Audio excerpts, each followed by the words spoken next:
राजू बिस्ता जी।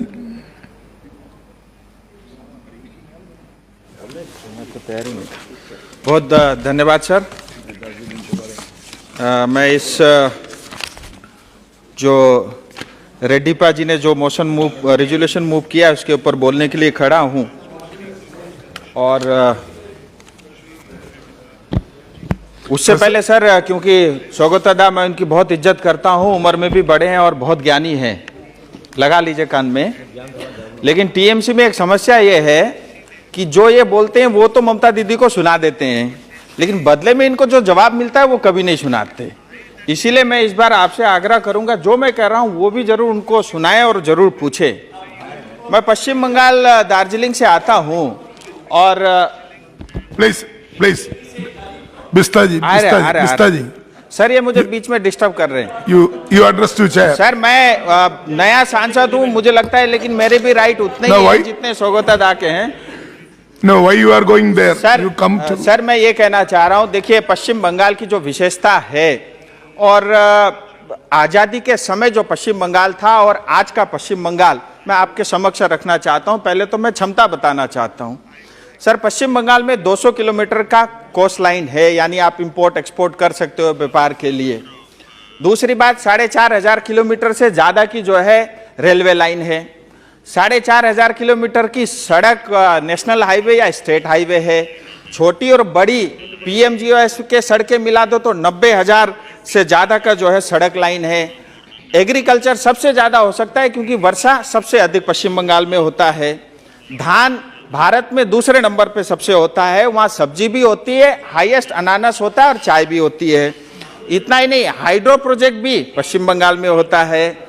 आलू बोल रहे हैं, 40 तरह के आलू के जो है वहाँ पे वेराइटीज आपको मिलते हैं। टूरिज्म भी है। इतना ही नहीं, युवा भी है और उनके ऊपर जो है अच्छा खासा दिमाग भी है, और देश में सबसे ज्यादा नोबेल पुरस्कार पाने वाले भी लोग पश्चिम बंगाल से आते हैं। लेकिन मेरा प्रश्न दादा से है, आजादी के समय जो भारत के जीडीपी में 33% जो पश्चिम बंगाल कंट्रीब्यूट करता था, आज 3% से कम रह गया है। दुनिया भर से भारत में एफडीआई के माध्यम से पैसा आता है, बड़े दुख के साथ कहना पड़ता है पश्चिम बंगाल में 1% से कम आता है। इतना ही नहीं, और भारत सरकार और मोदी जी जो हमारे लिए अनाज देते हैं, जो हमारे लिए पैसा देते हैं, जो हमारे लिए अलग अलग स्कीम देते हैं, मुझे दुख के साथ कहना पड़ता है कि टीएमसी सरकार वो घुसपैठियों को देती है, बांग्लादेशियों के पास जाता है, रोहिंग्याओं के पास जाता है। मेरा उनसे ये सवाल है। इतना ही नहीं, बड़ी बात यह है सर, आज पश्चिम बंगाल में जो 10 करोड़ जनता है उन्होंने बैंक से कोई कर्जा नहीं लिया, उसके बावजूद भी पश्चिम बंगाल के ऊपर में 6 लाख करोड़ का कर्जा है। मैंने 1 रुपए बैंक से नहीं लिया, फिर भी मेरे ऊपर 60,000 रुपए का कर्जा इन्होंने डाला है। मैं दादा से चाहूंगा कि ये आंकड़े जो है दीदी को जरूर दें। सर, मैं सीधे अपने दादा ने कहा कालिम्पोंग के लिए पूछना है तो मैं उसी विषय पे आना चाहता हूं। सर, मैं पहले तो इस बजट के लिए और जो कुछ भी रेलवे में काम चल रहा है, मोदी जी और मंत्री जी को बहुत दिल से बधाई देना चाहूंगा। और 7वीं जो वंदे भारत ट्रेन जो है वो एनजीपी से हावड़ा हुई, ये हमारे लिए बहुत गर्व का विषय है सर।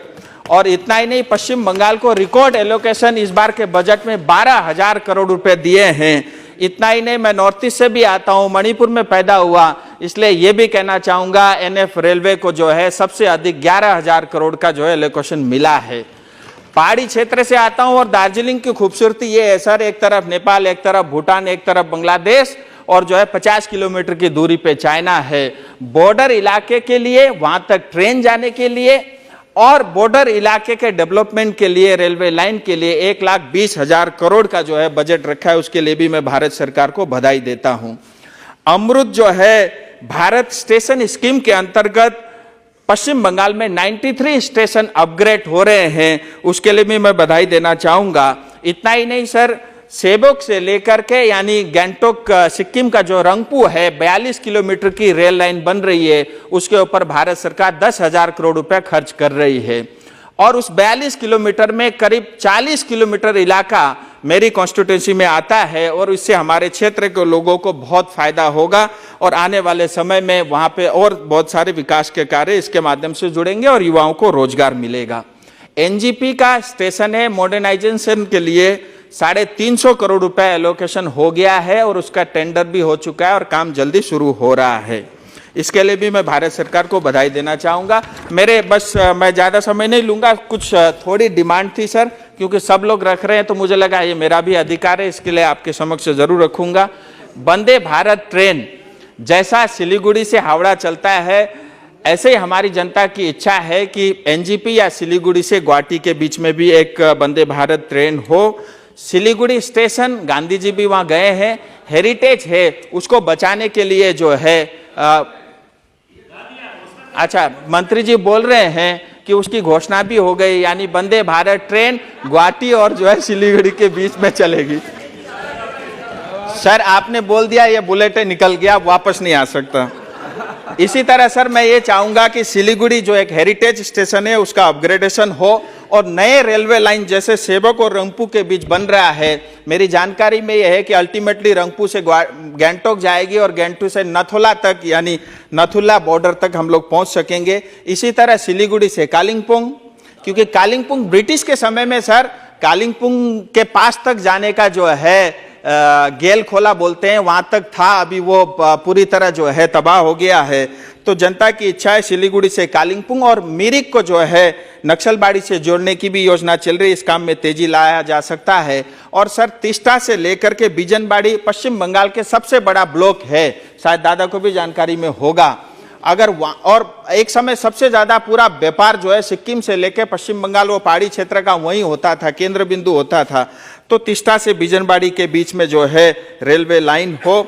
और सर एक बड़ा विषय है, ये पूरे हिंदुस्तान में एक बहुत बड़ा इशू है, जो रेलवे लाइन या रेलवे के जमीनों में बहुत कई 100 साल से लोग वहां पे बसे हुए हैं और असमंजस की जीवन वो जीते हैं। मेरा रेलवे मंत्री से अनुरोध है कि इसका स्थायी समाधान, इसका परमानेंट सॉल्यूशन होना चाहिए। सिलीगुड़ी में 1 नंबर वार्ड, 4 नंबर, 7 नंबर, 18, 24, 28, 35, 48 इतने सारे वार्डों में जो है लोग रहते हैं, इसका परमानेंट सॉल्यूशन हो। और टीएमसी जो एनजीपी के अंदर में जो सिंडिकेट राज चलाती है, अवैध कब्जा कर रखा है, उसको भी बंद हो। अंत में डीएचआर की बात करना चाहूंगा। सर डीएचआर दार्जिलिंग की आत्मा है और डीएचआर के बगैर जो है दार्जिलिंग अधूरा है। यूनेस्को की मान्यता मिली हुई है, 150 साल पुराना उसका इतिहास है। सर डीएचआर की आज जो स्थिति है बहुत अच्छी नहीं है, बहुत ही गंदे कोचेस है, बहुत ही गंदे कोचेस है। मेरा आपसे निवेदन है कि कोचेस जिस तेजी के साथ परिवर्तन होने चाहिए उस तेजी के साथ नहीं है। स्टेशन अपग्रेड होना चाहिए दार्जिलिंग का, करसंग, सोनादा और घूम का। और वहाँ पे जो हिल में, क्योंकि 95% लोग जो है नेपाली में बोलते हैं, लेकिन नेपाली में साइन बोर्ड नहीं है, नेपाली और हिंदी और जो है अंग्रेजी में साइन बोर्ड होने चाहिए। वहाँ पे जो भी जॉब निकलते हैं सर, क्योंकि लोकल लोग उस टेक्नोलॉजी को समझते हैं, जो ब्रॉडगेज वाले आप दार्जिलिंग में ले जाके बिठा दोगे वो समझेगा नहीं, क्योंकि उन्होंने जीवन भर उस रेल को देखा है। तो उसी पीढ़ी को मिले, उनको प्रायोरिटी मिले तो इससे अच्छा होगा। तीनधारे में वर्कशॉप है, उसका अपग्रेडेशन चल रहा है। तीनधारे में ही एक छोटा अस्पताल है रेलवे का, मैं मंत्री जी से निवेदन करूंगा कि अगर उसको अपग्रेड कर सके तो हमारे क्षेत्र की जनता के लिए बहुत उपयोगी होगा। और सर लोगों की डिमांड है कि एनजीपी, क्योंकि पूरा जो है रेवेन्यू, मतलब पूरा उस क्षेत्र का रेवेन्यू कलेक्शन एनजीपी में होता है, लेकिन हमारे जो है डिवीजन ऑफिस जो है वो कटिहार है, बिहार में है। वो लालू जी के समय ले गए थे, ममता दीदी उसको ले नहीं पाई। तो मैं चाहता हूं सर कि वो आपके शासन में अगर वो वापस जो है एनजीपी में अगर वो डिवीजन ऑफिस आ जाता है, क्योंकि वहाँ एक्टिविटी 80% है और रेवेन्यू भी वहाँ पे 80% आता है, तो ये बहुत उपयोगी होगा।